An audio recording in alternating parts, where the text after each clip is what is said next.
Well, the Sim Racing for Simpletons series continues on its quest globally here in season number 5 as we head to just 20 kilometers south of Mannheim, just off of the River Rhine in Germany, to the Hockenheim ring for round number 7 of this series, which is looking to get closer and closer every single time these Super Formula cars go racing. Hello, everyone. Welcome along to the JP Broadcasting Network, and you're in the company of Alex Goldschmidt and James Parfitt for what should be an exciting, rip-roaring roller coaster around this particular circuit. It measures just over 4.6 kilometers, 2.8 miles.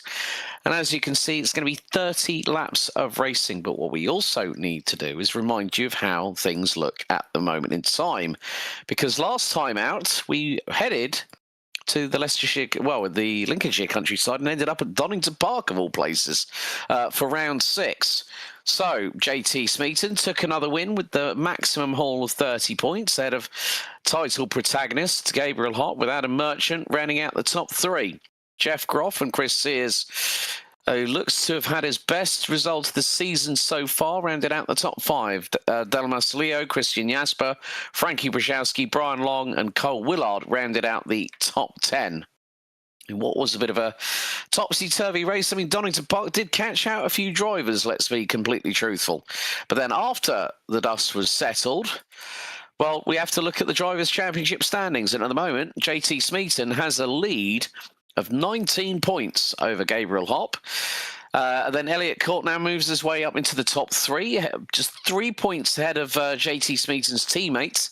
Adam Merchant, Jeff Groff rounds out the top 5 ahead of Kostek Soloway. Joao de Gregorio, not present last week at Donington Park, tied on points with Chris Sears. Frankie Brzezowski, Christian Jasper round out your top 10. 27 drivers so far in the Simpleton Super Formula Championship have scored points. But then, of course, we also have the Simpleton Cup, which is for the teams themselves. And, well, would you believe it, 60 points is the advantage that Tied on Points Racing have at the moment over FNG Racing, with DDK Racing by TH Jordan rounding out the top 3, a further 51 points behind. Ghost Squadra, SR4S, Kimata Racing, DFYRS Racing Team, Beyond Beautiful Lads, Turn 1 Survivors and Halo Tracks Toyota round out your top 10. And with that in mind, we're just about to get underway, hopefully very shortly, with this 30-lap race. And let's welcome into the booth Mr. James Parfitt. JP, welcome back. It's fine, and everything is good. Looking forward to this one. Should be a good one. Do you know the Hockenheim ring? It's really one of them tracks that some people will go, oh, I don't know if I like this. And others go, oh, I really like this. I'm in that middle bit. I'm sat on the fence. I'm kind of like, yeah, I do like it, but there are parts of it, you know, down in Spitzkare that I probably don't love. But then again, that could be a skill issue, Alex, to be honest with you. You mean running out of talent like a bit like Sebastian Vettel did when he was on slicks in the wet? Absolutely, that could be another thing. Exactly. Let's take you through the starting grid for round 7 here at the Hockenheim ring in Germany. JT Smeaton and Gabriel Hopp start on the front row of the grid with Elliot Court and Kostek Soloway rounding out the top 2 rows. Joao de Gregorio returns, and he's joined by Jeff Groff on row 3. Felipe Sarkis and Frankie Brzezowski, row 4. Joshua Benjamin and Christian Jasper rounding out the top 10. Leo Dalmas and Chris Sears complete the top 12. Sergei Borok, Chase Mayer, Anthony Zitch, Carson Keane starting all the way down in 16th position, and he's got behind him Elliot Rolls, who rounds out the 17-strong grid. This has 17 turns. It has been used since 2002 and is the customary season finale location for the Deutsche Dornwagen Masters, the DTM, which I actually had the opportunity of going to this circuit back in 2014 and 2016. Unlike you saying that you're on the fence, JP, I hope you got the tweezers ready to get the splinters out your backside. I love this track. I mean, obviously I still like the old Hockenheim where they used to go through the forest by the River Rhine, but we've got 17 cars ready and waiting to go here at Hockenheim. Anthony Zitch still yet to ready up, but can JT Smeaton continue his winning run on the way to a potential title here in sim racing for simpletons. So Anthony Zitch now on the grid as very shortly the 5 red lights ahead of 30 laps on the Hockenheim ring circuit for what will be a very, very quick race is about to get underway, and the lights are out. We're underway. Good start by Smeaton. Gabriel Hopp is not going to get the run of him as they go into Nordkurve here at turn 1. They will run a little bit wide, and someone's got off. That's Joao de Gregorio, and he's got off and hit the barriers with the right-hand side of the car.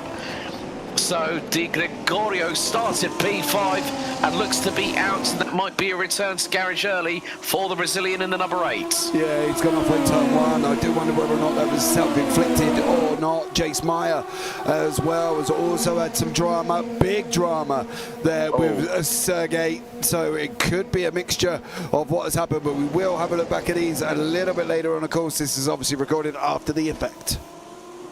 So, De Gregorio, Podok and Meyer, all with big damage. Gabriel Hopp looking to try and steal a march as they will now head out of the Mercedes-AMG arena, and then it's the short run up to Mobile 1. It's a sweeping right-hander, and then, of course, the iconic Sachskurve, where a certain Sebastian Vettel went off in his Ferrari on slick tyres in the wet and said, oh, why did that have to happen to me in the local language? Now they go through into Sudkurve, and JT Smeaton keeping Gabriel, a very, very fired up Gabriel Hopp, I must say, James, to complete lap number 1. And you can see that some of them have already used a little bit of their push to pass already. Yeah, it's going to be a race, isn't it? They're going to definitely want to be on that if they can. They've got to be a little bit careful. Obviously, 90-second break in the middle. There's a couple there of Elliot Core, and Kostic, of course, is also used his. Jeff Groff in the back. He's got Felipe Sarkis for company on that rundown through Parabolica, coming down into Spitzker now. It's going to be interesting to see who manages this correctly, because it's not a minute 30 lap. It's a minute 24. So they're going to have to wait a lap and a little bit before they can get that back. And you can see Brzezowski sitting in there, but Sarkis having a go at Groff, and it's going to be interesting to see who comes out on top.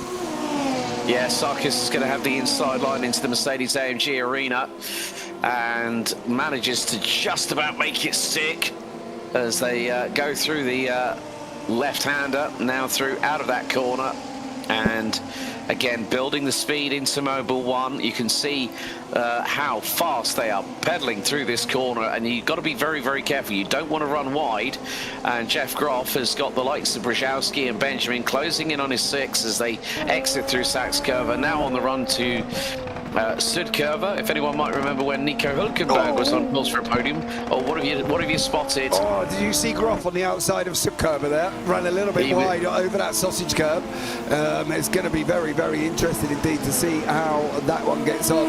And he's got to be a little bit careful. Bottoming him out is a big thing, and as we come off the curb, it's going to kick you the other way. And Frankie Brzezowski going through into the Einfahrt Parabolica here at turns 2 and 3. Got the inside line, but did not get the traction hooked up coming out of turn number 3, and that's going to allow Josh Benjamin to close on in. They've got Leo Delmas not that far behind either, as Groff tries to go on the attack. Oh, where's he going? Where are you going? Where was Elliot Rose off to? I don't know. Exit stage right, and that's now him in the pit lane. So, Jace Meyer out, Joao de Gregorio out, Sergei Podok out, Elliot Rolls now in pit lane, and that is really going to hurt the DDK boys in terms of the Simpleton Cup. But Joshua Benjamin closing in on the rear wing of Frankie Brzezowski on the run into Sudkurve. We've only gone through nearly 3 laps out of the 30, so 1/10 of the race pretty much completed. Smeaton keeping Gabriel Hopp at bay by the best part of a second. There's Joshua Benjamin. That's a colourful livery. Yeah, it looks amazing, doesn't it? I can't see if it says Dan on the side of it, I think. I don't know who that is. It's Looney Tunes. It looks like it's probably something like Looney Tunes orientated or something like that. You never know. Yeah, look, Dan. Dan. Yeah, I'm not sure. I was try some fancy trickery while the race is going on. Maybe I should stop doing that before I get myself in trouble. You probably do yourself a little bit of a favour there. Anthony Zitch has had a moment. Now, is there damage on the car?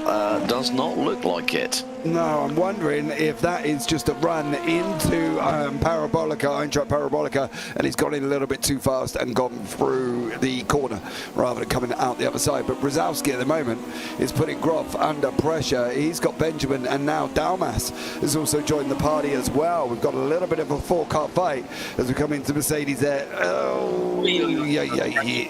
Frankie Brzezowski nearly got his right front wheel taken off there. Leo Dalmas has gone very, very brave towards the outside of Josh Benjamin in towards Mobile 1, and he got through. Great work there by the number 31 to get through on the number 78 of Joshua Benjamin before they even got towards Sachs Curver there. That was an inspired move. He got the traction out of the corner, through into Mobile 1, and just went, yeah, let's go for it. Yeah, I know, and he went around the outside as well, which is not easy. Well, technically it's the inside, but obviously it goes left and then goes right. So he was on the inside and then he was on the outside. To carry the speed around the outside was a great job from him. However, Groff, in the other hand, is being shadowed by Brzezowski, and Brzezowski is not leaving him alone on that run down the Parabolica, coming down into Spitzkare, and it's going to be interesting to see what Brzezowski does here, not on the PTP. I do wonder if he's already used it. Yes, he is recharging while Mr. Jeff Groff is on the PTP going into the corner. And for those wondering, if the PTP or the overtake system OTS is active, that little semicircle over the airbox will start flashing.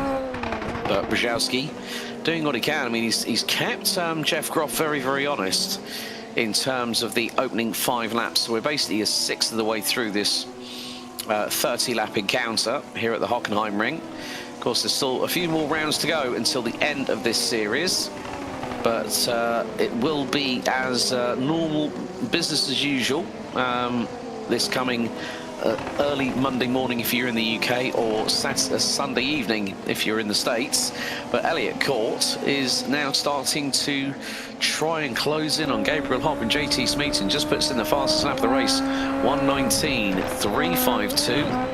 Nearly 2 tenths quicker than Gabriel Hopp, was 2 tenths quicker, make that 2.5 tenths quicker than the race leader himself. Yeah, the gap's come down, it's dropped below a second. It was out 1.3, but now it's back down to below 8 tenths. Groff's gap to Court is also coming. Well, that's a little bit more teetering. We say teetering on the edge of a second. He is literally teetering on the edge of that second mark. And obviously Casper's coming in behind him as well. So, yeah, it could be a four-way car for the four-way fight for the front as Brzezowski tries to go around the outside of Groff going into Spitzkare. And unfortunately, dear sir, that is not the way to carry that speed. But this could well be here going into Mercedes.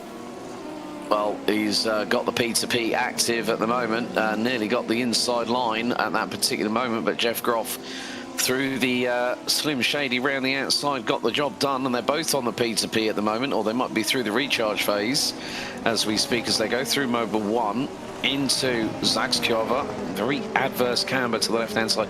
Can be very, very deceptive. And Brzezowski just had a big old tank slapper, managed to save it, and Leo Dalmas said, thank you very much for opening the door for me, chap. And that is why you come round that adverse camber corner, you drift out onto the curb, you're lopsided. You've also got, you kind of got one on the curb, one on the grass, and it just doesn't work. Chris Sears has had some drama as well. We'll have a look back at that at the end. So you're lopsided, which doesn't really sound great because it isn't. And the problem is when you accelerate, the rear end just went, no. Don't like it. Lucky enough for Brzezowski, he managed to catch it, which kept him in the fight. He only lost one place to Dalmas, but he's now got to go at him again. We'll try and get an onboard shot of the that corner when we come up to it very shortly, because it is a horrible corner. If you're on that outside and you get it completely wrong, it will wreck your race. And I have seen plenty of drivers in multiple different cars that have ended up going on that curb and going left straight into the wall. Yeah, and then all of a sudden something puckers up quite substantially there at that point as well when that happens. But nevertheless, Elliott Court is absolutely flying at the moment. He's just put in another new fastest lap of the race. He's got a 10th quicker, 1:19.244 as we ride on board with Frankie Brzezowski in the number 14 for FNG Racing. Good boy. Yeah, it's well played there that time, Frankie. He doesn't want to, but opposite lock going through into the first part of Sudkurva, and straight away, Josh Benjamin says thank you very much to Frankie Brzezowski. Frankie is having an absolute mare at the moment, and now Carson Keane, our resident doctor here at SR4S, is closing in on him, hook, line, and sinker. This is the problem for Frankie. He needs to breathe. We've got Red Frankie. We've got Red Bull Frankie. You know what I mean? It's not even like we've got calm Frankie at the moment. It is the red flag to a bull. It's that, oh, Nickers, I've made a mistake. And the problem is he hasn't calmed himself down, so it's just mistake after mistake after mistake. That's 3 mistakes in a row, and he's lost 3 positions in a row. So for Frankie, it's more of a sit back, breathe, take your time, get your head right, because otherwise, you ain't going to be going forward very, very quickly. You're going to make a mistake and another mistake and another mistake.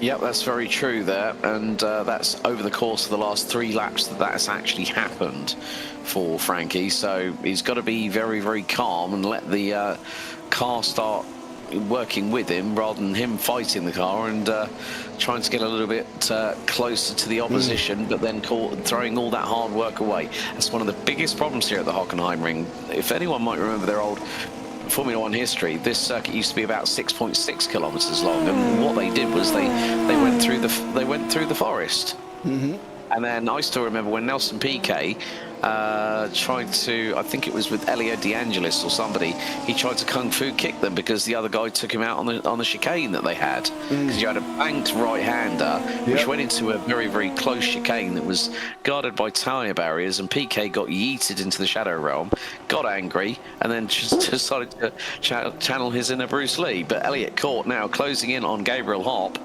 in the battle for second position. Good to see that Kostek Soloway has really done a good job. The man from Poland in the 222. He's moved up. He's qualified 4th, but he's also starting to close on the trio in front as we run on board with the number 23 from the UK. And Gabriel just went a little bit wide going through into Mobil 1. So did Elliott at the same point, but they did not go too far wide that it compromised the grip on their tyres. Yeah, that's one of the important things. Elliott Rolls has unfortunately had another drama. He's jumped back to pit lane as well, so it looked like Elliott could be out now as well. But the thing is, you want to try and somehow, that's bumpy, somehow get these tyres to work for the whole race. What you don't want to do is, if I'm going to put it in layman's terms that some people will understand, you don't want to go full bore straight at the beginning. You don't want to heat the granny out of them and then shred them. Like, take all the grip off the top, all the grip off the second, third layer and everything else. Then you get to about lap 14, 15 and you're thinking, well, hold on a minute, I can't get this car to turn here. So you're having to go slower. And then by lap 30, you've got nothing left and you're sliding around like Bambi on ice. It's about tyre management.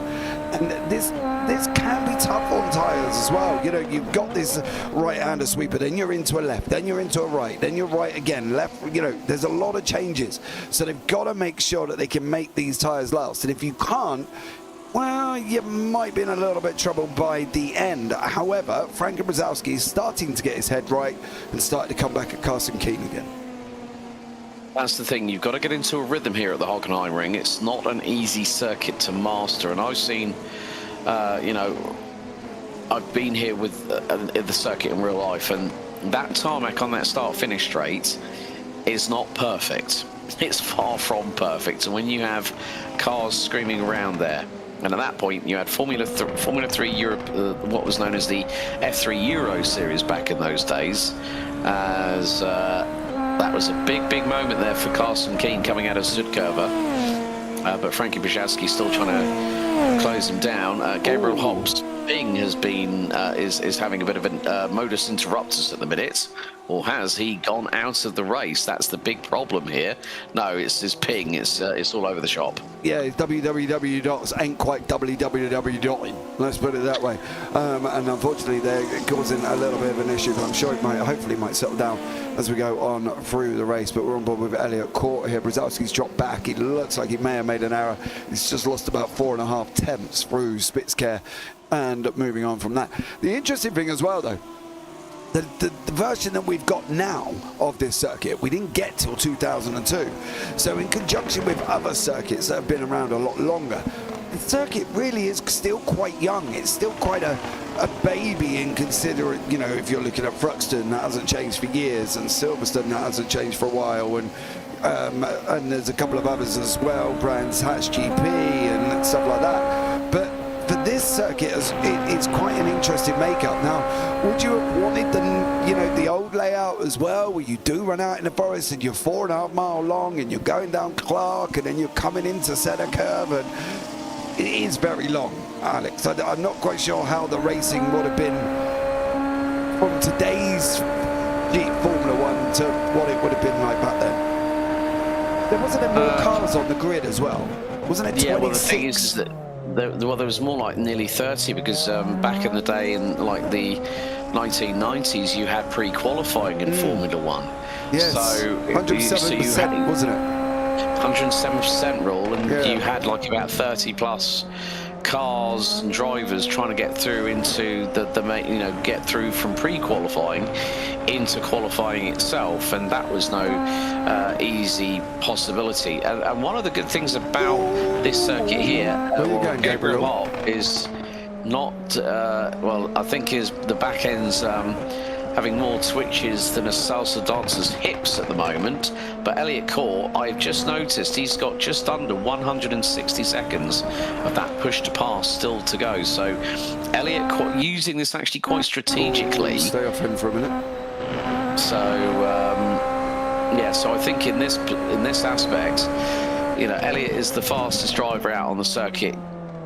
You know, no qualms on that one, but he is strategic in when and where he decides to use the push to pass, because the more he saves it, and we've seen it before in races here in SR4S, that the drivers that are a bit more cautious with that push to pass are going to be able to use a hell of a lot more of it and deploy it as Elliott tries to get the traction coming out of Spitzke on Gabriel Hop.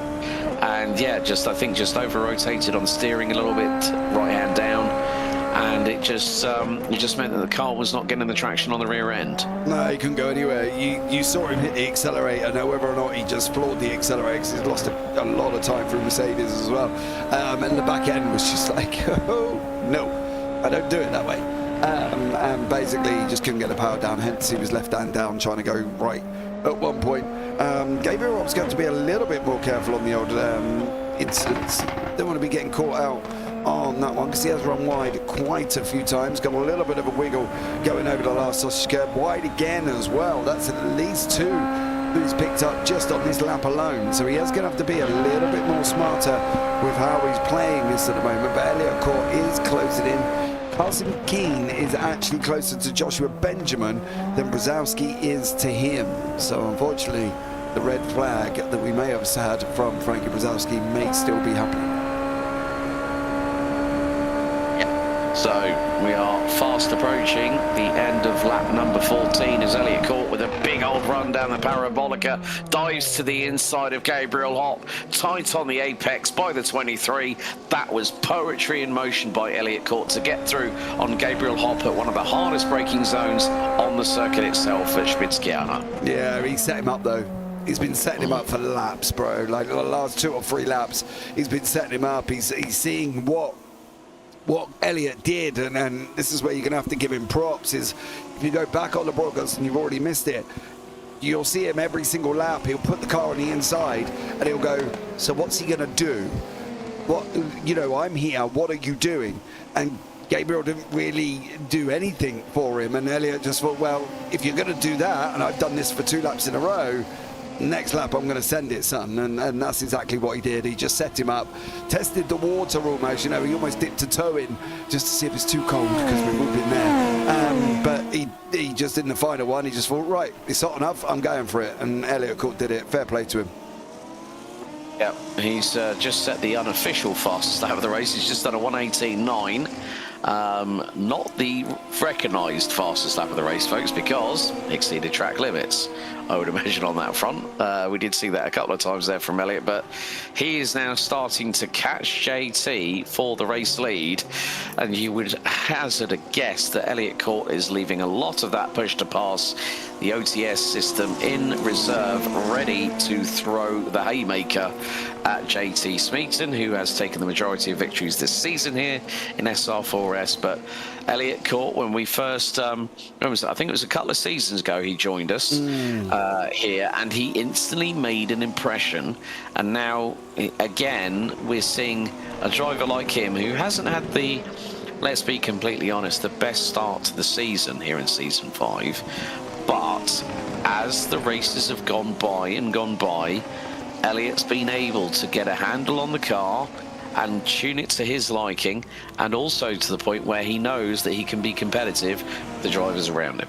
Yeah, do you know the funny thing is as well, we're so used to the top, Elliott being near the top. We literally sit third in the championship and we're like, yeah, you haven't really had a great start. It's like, hold on a minute, he's still third. You know what I mean? If he was down further down, like poor old Carson King's had a shocker, let's put it that way. He's all the way down on 25 points, down on 14. Then you can sit there, because we know how fast Carson is, right? We've been here since the inception of this league. And bar one, I think we missed last season, but this is the thing, we're so used to Elliott being that quick that we're sitting there going, oh, he's had a bad season, he's in third. We're like, hold on a minute, if I was in third, I'd be happy with that. But then again, my driving skills are somewhat a lot less. Let's put it this way, I'm used to driving little Miatas rather than these cars that are a bit fast for me. I think it's probably because within the first 5 rounds, he was running, in the second half of the top 10. So from that's where you could probably say, oh yeah, it didn't start off in the right way. But that's the thing, over a championship, when you know that there's a longer game to be played, you're going to work it to your advantage. And now we are past the halfway point. We're on to lap 17 out of 30, and another new fastest lap, 1:19.124 by Elliott Court. He was a tenth and a bit quicker than JT Smeaton, so that gap is slowly but surely coming down between the top two. Whether Gabriel Hopp is going to stick with them is another matter in case, as they head through the wonderfully curved back, well, I wouldn't call it a straightaway, but the main sort of acceleration zone and top speed zone. We're seeing speeds of about 192 miles an hour, especially when you've got, like, say, Elliott Court trying to chase down JT Smeaton, and that gap has come down to half a second now. Yeah, this is the thing. You can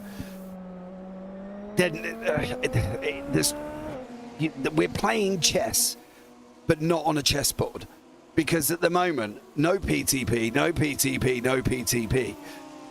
And whether or not they're aligned with their push to pass and where they're using it, or they're all kind of saving this, because I'm wondering if every single one is saving it for the end, where they do that 2-lap spurt of everybody on push to pass. Right, he hasn't got it on, so I don't think the others are going to have it on either. Elliott Court's not got it on.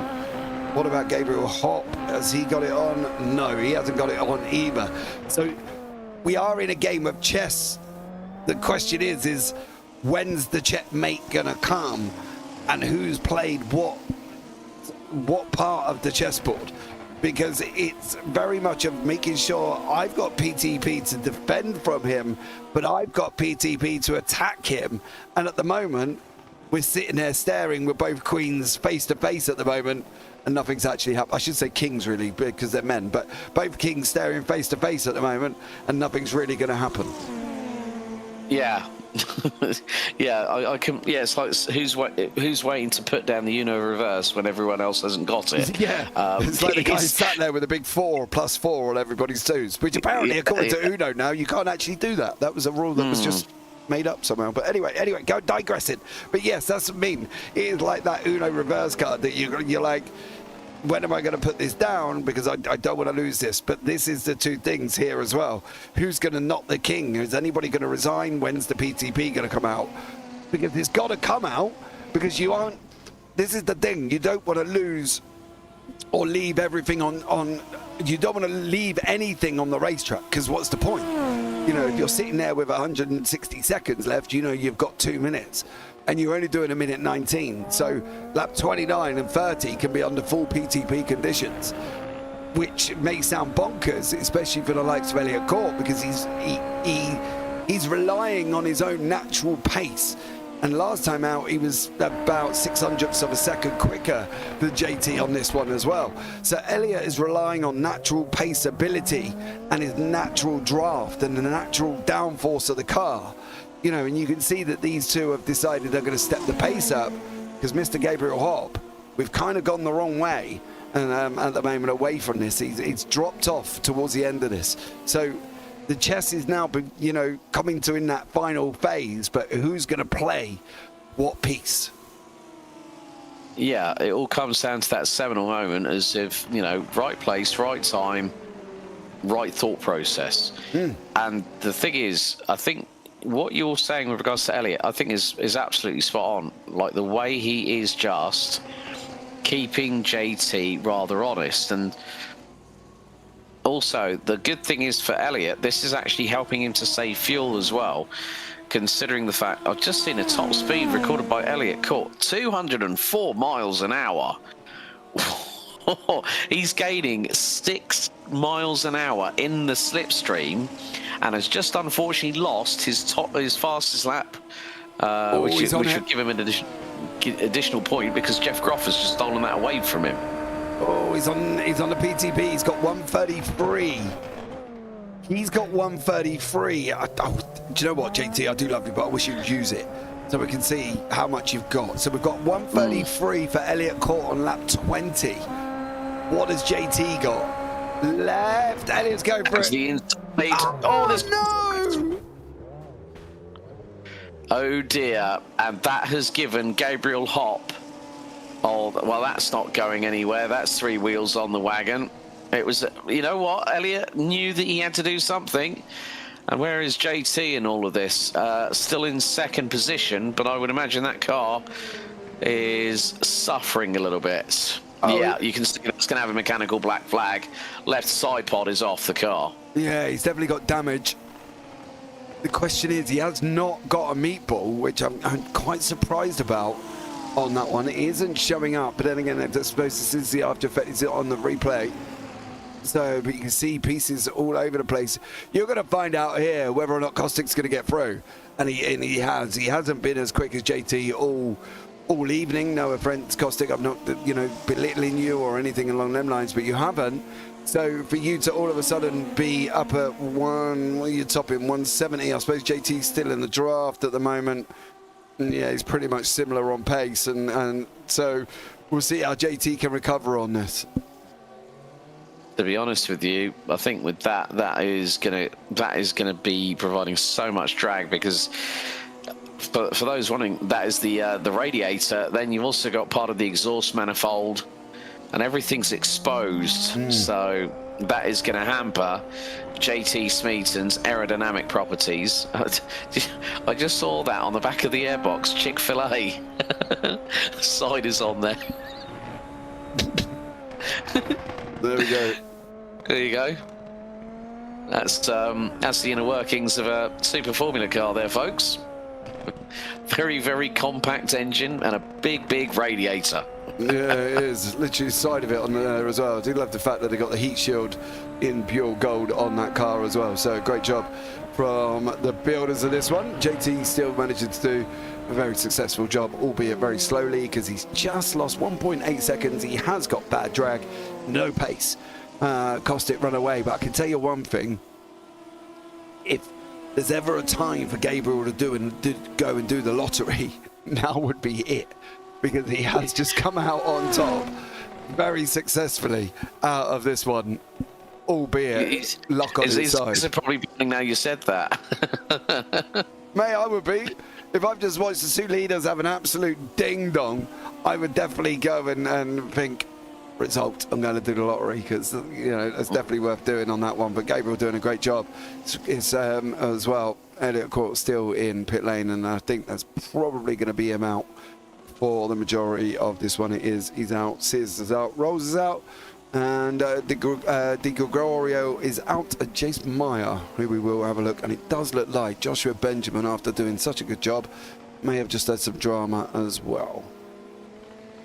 That is going to be a big problem for the Simpleton Cup. Reference the two Elliots from DDK. That is going to be a low or possibly 0-point score for those two there, I'm afraid, because you know, Elliott tried to go for that move on JT and it just went horribly wrong. But I can see the conversation took shape after this, and I'll show you why in a minute going into that corner, because there is two different lines. It's Kota turn 1, Alex. It's that wide line. Yeah. It's Zandvoort turn 9 and 10. There's two lines. You're either going to go wide or you're going to go inside. Elliott went inside, and unfortunately, as you look here, this is the corner. You can either take it out on the right, but while you're out there, somebody's going to come and go, I want to tighten this up, and unfortunately, it didn't go quite to plan. Well, the funny thing was there was a very similar move done by Ayeshan Guven from Team Manti in this year's DTM finale, and he dove up the inside, made contact with Marco Wittmann, and went on to win the DTM title back in early October this year. But still, JT Smeaton is finding that Felipe Sarkis with the is that the Graham Crackers logo he's got on there? They're from Graham Crackers Racing, apparently. Oh my goodness me, just when you think you've seen it all, and Felipe Sarkis closing in, big old bump over the curve there through nod covered by JT Smeaton. Felipe Sarkis, the Einfahrt Parabolica to the inside. JT says, I'm not going to have any piece of that, I'm afraid. He's got nothing, bro. JT has got no pace in that car. Groff's coming at him, and Lorena Knotts as well. JT's even on PTP, and he still can't get past Sarkis whatsoever. It's the sorry state of affairs for JT's car. Yeah, because it's basically that every time he's hitting the push to pass, you're getting that trumpet where it goes wah wah wah wah wah, because nothing's happening. No, that's the problem. Nothing is. He ends up just going as fast as the car in front, you know, because he's losing so much speed, and there's nothing coming in from him there as well. Jeff Groff's going to be sitting there thinking, result. I'm going to move up because I'm going to get GT. Elliott's put himself in pit lane caught, so I might as well just make the use of this. We've got 6 laps to go. 6 laps to go. So he's going to basically just sit there, and JT, if he survives past Dalmas and Dalmas doesn't get him, I will be very, very impressed with what JT's done. But I would not be surprised if Dalmas come at him. And Carson Keane, fastest lap of the race, 1:19.017. Can he get Groff? Get Smeaton? Could Smeaton end up being down in 7th? That's going to be the question. Yeah, and he would lose a significant amount of points as Jeff Groff, calmly as you like, goes, goodbye JT, eat my dust, and onto the inside into the Spitzkehr. And Leo Dalmas in the number 31 car, trying to close on in. And he's not too far behind now either. He's about a second off of JT, so that gap is rapidly going to decrease as we are on the final throws of lap 25, and then we'll have 5 to go until the checkered. He's okay here, and that may sound strange, but he is okay at this moment in time. But it's when he gets out of the final corner, that's where JT is. He might as well just be a 3-legged donkey, to be blatantly honest at that point. No offense, JT, but you might as well be, because he just loses so much time. Right, look, Dalmas going in 6 temps, already down to 5.5, already coming down to 5. He's going to be 4, 4.5, 4.3. He keeps bumping that curve, which is not helping. 3.5, 3. This is how you lose 6 temps due to speed. This isn't just due to JT being rubbish. This is literally the damage on that car is what is causing him. Now that's 6 temps on a straight. He's got 2 seconds to Carson. Actually, he's got less than that now. 1.9 seconds to Carson Keane. 3 temps on a straight, 4 times 3 is 1.2. Carson Keane is going to be on the back end of JT Smeaton right by the end of this race. So JT could be, as we said, down in 7th at the end. Yeah, it's that aero disadvantage has made him very much a Super Formula sitting duck, and this is going to be the case of where he's going to see that 19-point lead possibly more than likely dwindle away to the best part of well over half of it going after this race, and that's going to hurt for JT, because he's been, you know, he's been at the sharp end. He's done multiple fastest laps, multiple pole positions, multiple wins, and now here at the later part of this series here in Sim Racing for Simpletons, it is the case that he's going to be smarting after this, and more to the point, he will then think, okay, right, how do I get... Okay, here's Carson, right, on the road to the Einfahrt Parabolica, because after this we've got 2 more rounds to go. We've got Canada, and then we've got Japan to round off the season. And even if the fact that sorry, Alex, that is like 6.5 tenths, nearly 7 tenths he has just lost on that straight alone. That is absolutely bonkers. JT will not, and I can guarantee this, survive one more lap. He will finish down in 7th if he gets to the end of this race. That is going to be a kick in the teeth. Problem is, the person in 2nd in the championship is leading this race by 2.6 seconds. JT is just going to get eaten here, poor Carson Keane. But that just goes to show how much speed and damage he has lost. And it's significant, and I'm looking at the lap times. JT Smeaton 1:21.0, Carson Keane 1:19.0, and they're about to cross the line again. And now Carson will very shortly, if he's, well, he just walloped the sausage curve on the inside. He's even on push to pass, JT. Hold on, is he still on push to? I'm sorry, I'm very intrigued by this. He's not. No, he's not. He's not. He is. JT's still on push to pass. Watch. JT's still on PTB, and Carson's coming at him on PTB. And you just got nothing. That's like an absolute kick in the teeth for JT. No, JT. Oh, he's got it. Slide on. Gone. And do you know the problem now JT's got? How fast Brzezowski? 1.9. JT's got this lap and 2 more to survive. Oh, Alex, this could be 8. This could just be a big kick in the teeth for JT Smeaton. It's the kick downstairs that he didn't really want, and it's just going to be hurting all the way to the checkered flag, because next time around it will be 2 more laps to go for Gabriel Hopp as JT Smeaton with the wounded Super Formula car, with that radiator, the left side of the air, the engine, the gearbox, the starter, well, the alternator, amongst other components, very much on show. And Gabriel Hopp ahead of Kostik Soloway leading by nearly 3 seconds as JT Smeaton wallops the sausage curve coming out of Nord Curve, and now hard on the brakes into the Einfahrt Parabolica, and not too far behind him. He's 9 tenths behind. There's Frankie Brzezowski just coming into shot now, and that gap is going to rapidly be decimated by the man in the number 14 that's closing in. And again, JT on that push to pass, it's only doing so much damage limitation, but it's not going to help him completely. No, it's not. He's still on it. He's keeping that gap to Frankie. Well, no, hold on. Is he going to keep it here? 6.7, 6.8, 6.9, 7.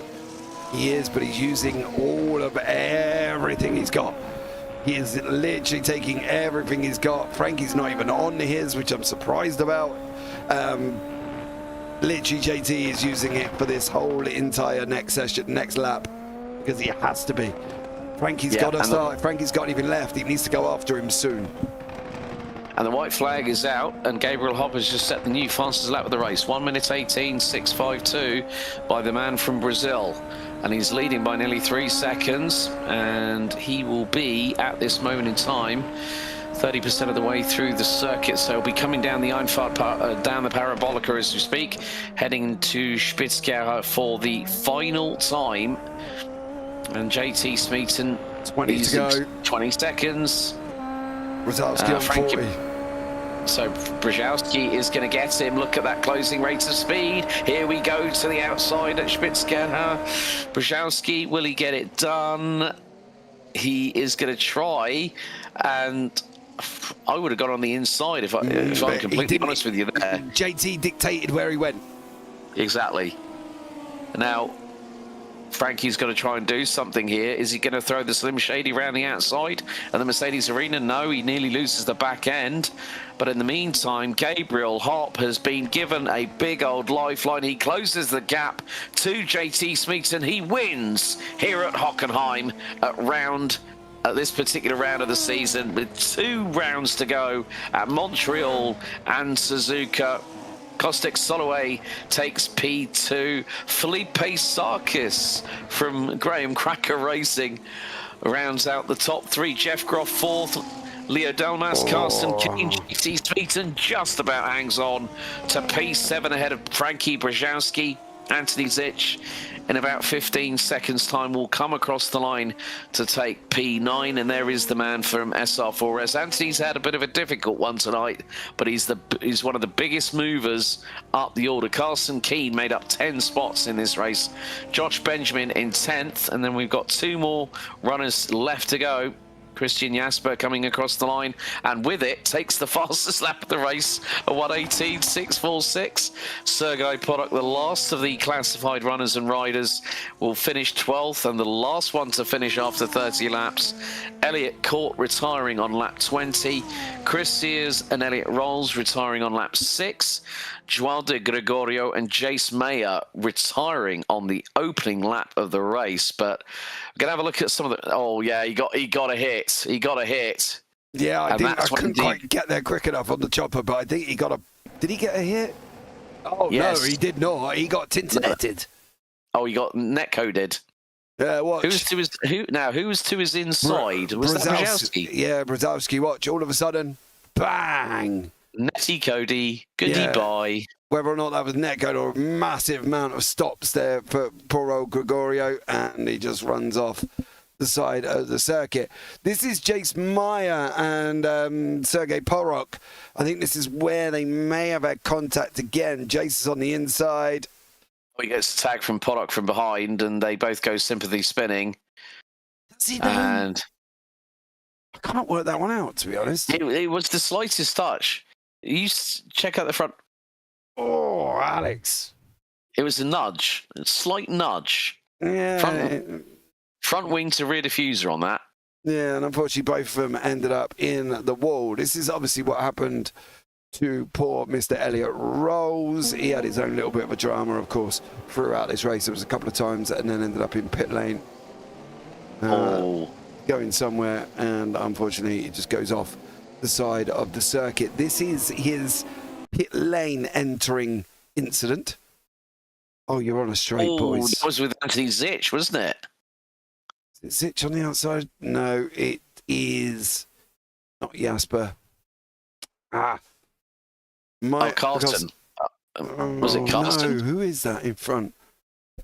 It wasn't. It wasn't Carson. Was it Chris Sears, possibly? Yes. So him and Sears had contact. The worst thing is he's on a straight. Not ideal, but, you know, there's not a lot you can do about that. And then bang in the wall. Car just disintegrates, to be blatantly honest, like a dissolvable headache tablet. It just all fell apart. Andy Zitch, I'm sure there was another analogy for that, Alex, but I couldn't think of any. I think I've run out of analogies tonight, mate. I think you might be right, but this is Zitch's incident. Oh. Oi. Code Brown, clean up on aisle 3 at the Spitz, at that part of the circuit. You don't want to lose it there. No, this is Chris Sears. Having his own little drama. Is that curb going to come into play? No, I don't know where Chris was going. This is the one we want to look at. Yeah. This is at the arena. Oh. See what I mean? There is different entries. You can see JT's on the wide line. At this moment in time, Elliot is alongside. Well alongside, and there's no room. I'm not really sure. I'm not going to call that. I'm not going to say that I'm going to sit on the fence, but I can't really call that one because it's a horrible difficult. One. Yeah, it is because it's 50-50. It's on the line of who's at fault. Yeah, I don't really know. It is that little bit of a hit and miss because that line does open up, and you know, if we stop it there and I try and do some, no, that's not the camera I want off you. I want that one, and then I'm going to unlock it. You can see he is technically alongside. You know what I mean? He is at this moment in time. He's well alongside. So it's how the people upstairs and whether or not anything's gonna happen, whether or not they decide which way this goes. It is tough. Final one at the end for Joshua Benjamin. He had his own moments, but I think he may have just overshot Spitzcare here. But then again, he's on PTP, so break. Yeah, he did. He just done what I thought he was going to do. Right.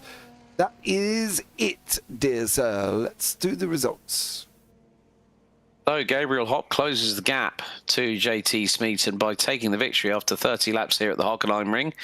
Head of Kostek Soloway by just 3 seconds. Good to see that Graham Cracker's Racing's very own Brazilian hotshot Felipe Sarkis takes the well-deserved P3.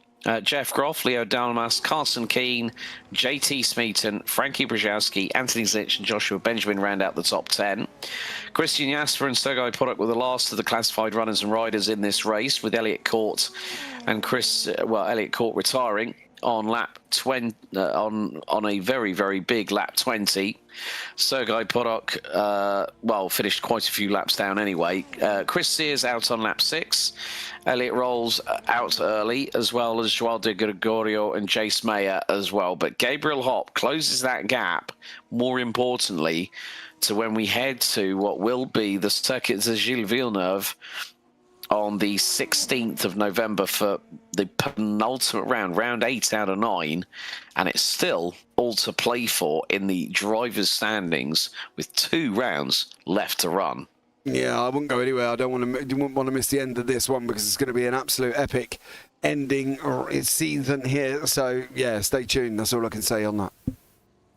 Well, folks, thank you so much for tuning in. Don't forget to like, share, and subscribe.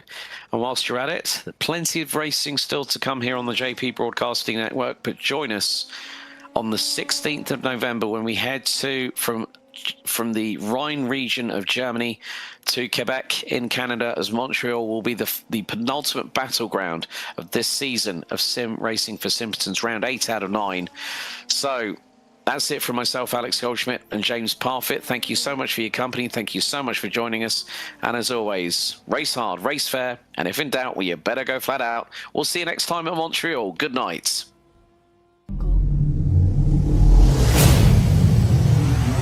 Thank you.